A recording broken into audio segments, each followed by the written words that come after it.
Yes, Like, absolutely. it doesn't fucking matter, bro, if you can pay 3 times what that motherfucker's paying in that rack, you don't fucking go into that rack because that's yes, it, bro. that's exactly what I was going to get to. And not to interrupt you, my boy, and that was my next question. You talk about not having competition and not worrying about enemies, but what happens when it comes down to that? That's what I mean. Like you want to say, don't talk about what.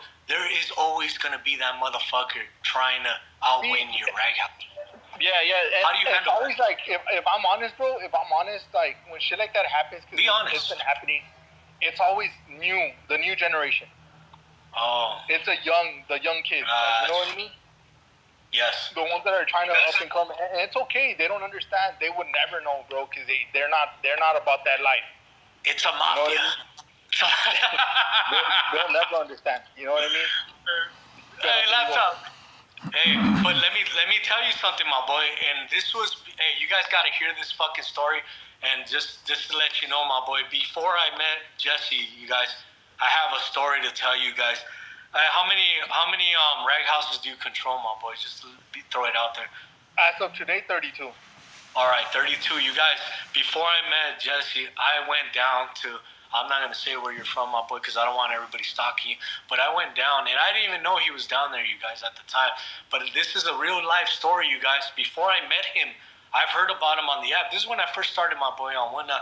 I went to go, hey, at the time, my boy, I'm going to be honest with each and every one of you guys, because I want you guys to know, I was at the time buying out my competition, you guys.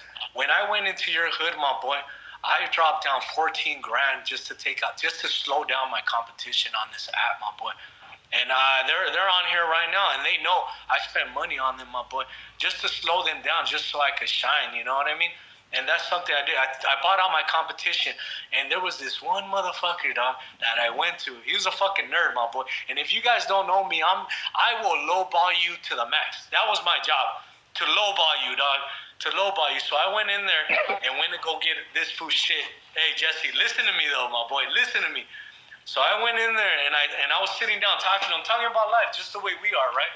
Because when I go in, I don't go in as a client, my boy. I try to go in as a partner or somebody I work with, right? So when I went in there, Jesse, I go, hey, so how are people treating you in these warehouses? I didn't know nothing about it.